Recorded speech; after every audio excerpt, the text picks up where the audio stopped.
got very good arms. He didn't fall? Inconceivable. You keep using the word. I don't think it means what you think it means. Welcome back to Thinking Critical. This is Wes, and I hope everyone had a wonderful Mother's Day weekend, but it's back to the comic book news, the comic book grind right here on Thinking Critical YouTube. And here to talk with me about some of the interesting developments over the last few days is my good friend Perch. How you doing, buddy? Doing great. I hope you had a good Mother's Day. I did myself, and glad to be back at it.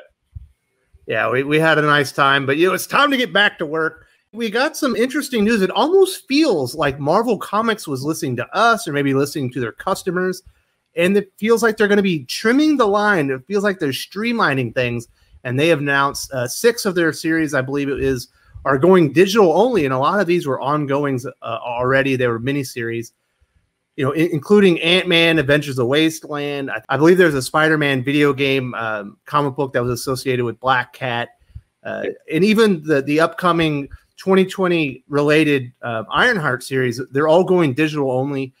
I think this is great news for the most part. Yeah, I think it's smart. I mean, I think they had to. They had too many books. Their strategy of flood the shelves does not work when the shelves are not open and you can't actually get comics there. And I think it just looks like excess. And from an optics perspective, it doesn't look good at this point to have that many books on the shelf. And beyond that, maybe there's a chance that these books can now focus and do a digital specific strategy for themselves that might actually get that new audience that they want. I mean, many of the books you mentioned, they're not the core comic buying audience. They're trying to get somebody new. So doing so in channels that are not the core comic buying audience is smart. And I think it helps with their costs. It helps with comic shops not having too much to sell. In theory, it's good news. Now we'll see how it plays out. Feels like they haven't really had much of a digital strategy, although I do find it interesting that on issue number 4, Star is already moving to digital only when it had such a huge debut. I think it was in the top 5 on its debut issue, and you can really see how much they were padding the numbers with some of their ordering kind of schemes that they use. Yeah, I mean, and you'd argue that their ordering schemes, the incentive programs, and some of the variant things, and some of the attach rate combos that they were doing, all that makes a lot more sense when they're aimed at actual long-term titles like Avengers, like Spider-Man, like maybe their core books that see a 10% drop. That's where you'd want to pull the emergency cord and actually do some of these programs. Doing it on these relatively unknown comics just sets them up for severe failure, because by issue 2 and issue 3, the sales have dropped. It looks like everybody's abandoned the book, and it's always been a bad practice. Yeah, it's always weird because like a normal comic, the drop from issue 1 to issue 2 is like 30%, but on some of these books, it's more like 50, 60%, and then by the 3rd issue, it's like 85%. Yeah. So, it's probably a smart move, but it kind of tells you a little bit about their some of the mechanics that they use to get those numbers up. Although I will admit this, Perch, I do kind of feel bad for people that were supporting those books, that were going out there and making sure that, on their Wednesday when they were released, they go out there and get that book, because a lot of those, other than the Ironheart 2020 book, those are going to be incomplete runs now. Yeah, I mean, I wish they'd done this for some of their new books. They had so many number ones. They had so many new titles launching. I wish they would have just finished. I'm a completist, so things like Hawkeye Freefall, why not just finish that off? It was a limited series. Why now go digital? There's some odd bits to some of these that I just wish they would have finished the run. Star is another one. I mean, not a top-selling book, but finish it. You're more than halfway through what it was going to be. So having these incomplete runs, I mean, people will be able to get it in trade, but it's an odd move. That's the only downside to it. So I feel like this is good news. They're streamlining the line. They're going to stop flooding the shelves maybe a little bit, make it a little easier on retailers. But then you kind of reward loyalty and you just finish the run out and move other books over to digital. It's a very Marvel way of fixing the problem. Absolutely. There's good parts, and then it definitely hurts others. Speaking of the Marvel way of doing things, we got to talk about the CBR way of doing things. They had one of the most misleading headlines I've ever seen on there. It made it seem like Marvel was like abandoning digital and closed their digital storefront, when really the headline should have read, Marvel, closes barely used digital, e-commerce site, so people can focus on the real site where people actually buy the comics from. Yeah, I mean, we're all used to clickbait articles and very misleading headlines at this point. It's all over in the media, and comic books is certainly no exception. No, it was a terrible headline, and it was sad on all fronts because it also pushed. There are at least like by the time I came in and I did a news video on this like 4 hours later. By the time I'd done that, there were already 5 videos showing up in my feed going, this is the end for Marvel. They're going to get sold. They're abandoning comics, first digital, now the rest. It's like, you just have to read a couple lines lower.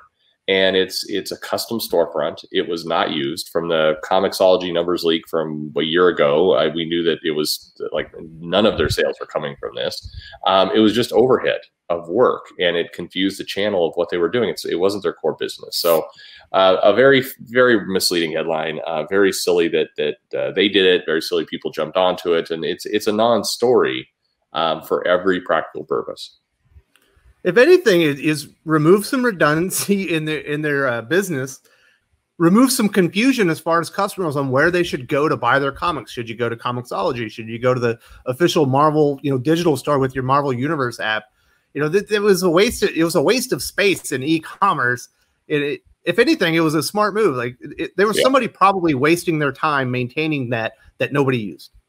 Yeah, and I mean, it was still comiXology in the back end. That's the joke of all this. It still was, the same underlying bits and pieces when all is said and done. And the people who have to upload to one site are still having to upload to the other site. So a bunch of people came in and said, well, yeah, okay, fine. It's not them abandoning their digital strategy, but it is a sign that Marvel is trimming the fat and getting things down. The amount of upkeep that this storefront, this custom storefront took was zero. I mean, and you could tell because they had not updated logos. It was desolate. So it's not like this is an indicator of anything other than, like you said, just removing some channel confusion and redundancy. Yeah, the bad thing is because that headline was so stupid, I saw people reacting to it like, oh my goodness, I'm going to lose my digital comics that I bought through Marvel. This is why I never wanted to buy digital in the first place. It's like, you didn't really lose anything. It's still there. Yeah. Yeah. It always was there. And they sent out email. I mean, everybody got an email around this, and it said, I think second, third sentence there, you haven't lost any of your content. Your content's still available. So I mean, yeah, people jump to conclusions, but it was a very misleading headline, and unfortunately, it's what we've come to expect from that source. There's more good news. That's the good thing. Everything is kind of getting back to normal, slow but steady, and we have good news from Diamond Comics. They're no longer targeting a 20 May date for distributing comics again. It's official. Diamond Comics is back in business. 20 May, they will be delivering DC Comics, and I'm sure some other indies as well before Marvel Comics comes back online in 27 May. And yes, there are some limited runs and things like that, but things are getting back to normal. Comic shops are going to start opening, and they're going to have new comics again very soon. This is great news. Yeah, it absolutely is. I mean, I'm glad that the 20 is held. But this speaks to the whole global situation in general, or at least in this nation. Shops are opening up. States are slowly rolling back. There's still plenty of danger with this virus, but businesses are figuring out ways that they can operate safely.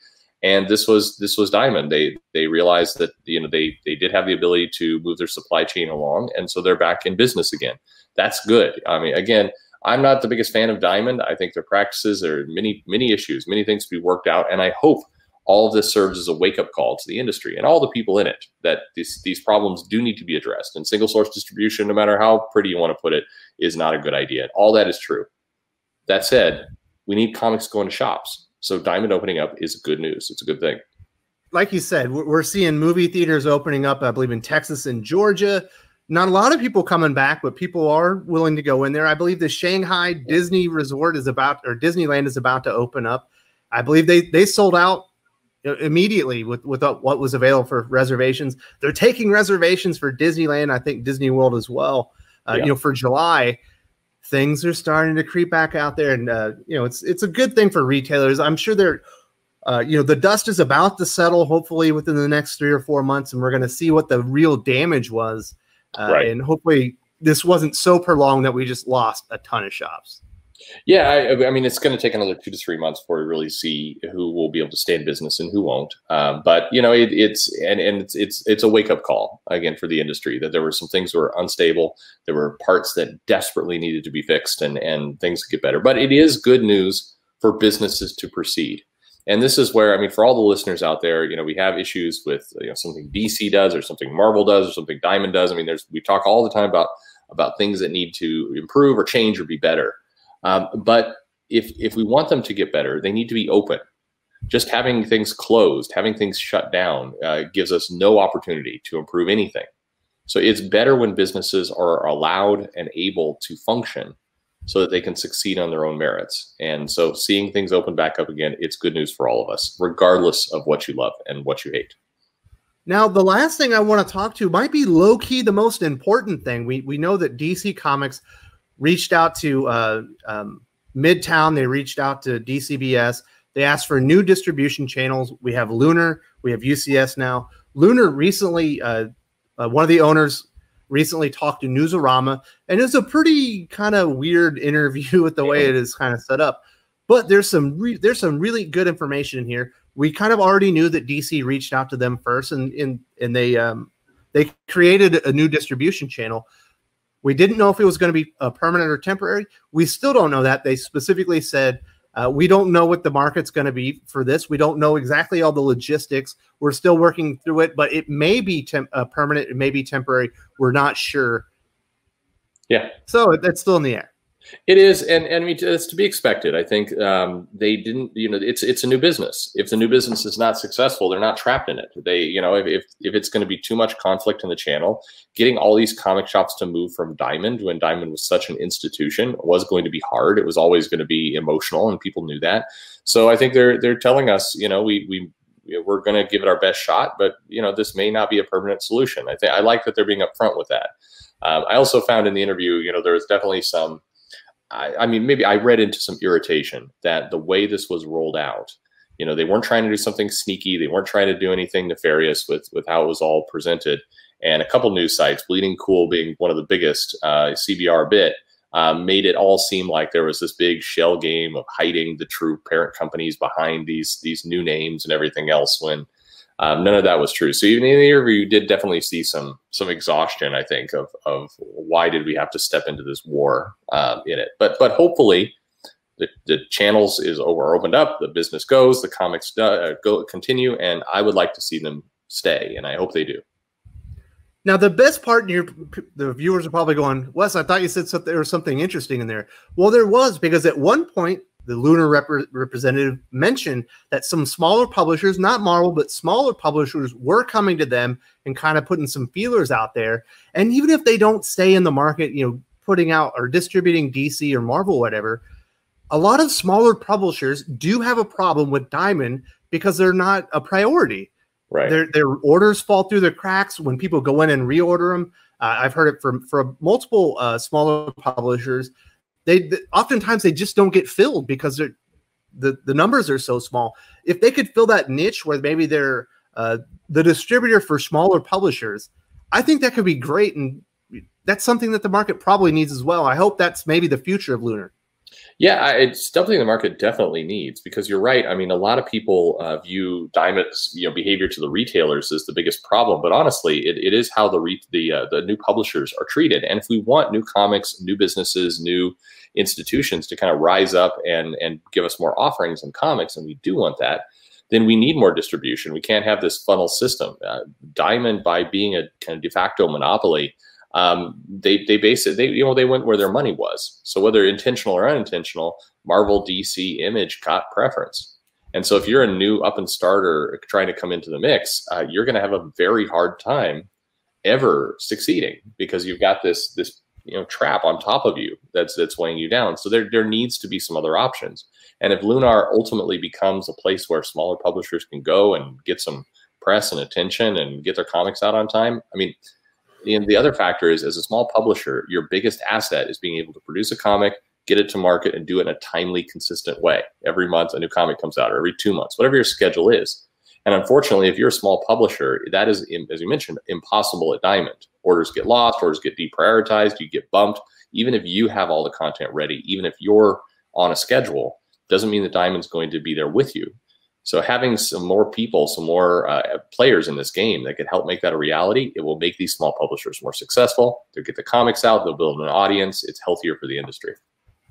Yeah, we've heard so many, kind of horror stories. I just interviewed Aaron Sparrow a couple days ago on the channel, where he was saying, when he was doing Darkwing Duck at Joe Books, that series basically fell through the cracks because they couldn't get read orders and retailers kind of forgot they even existed. Yeah. We talked to Tim Lim. He had like a special variant cover at IDW.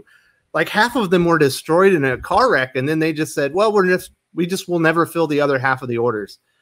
And I think Peter Smetty, from Alterna Comics, who's got some other kind of weird stuff going on right now, I believe he said he was leaving Diamond altogether because he could kind of see the writing on the wall because he was such a small publisher.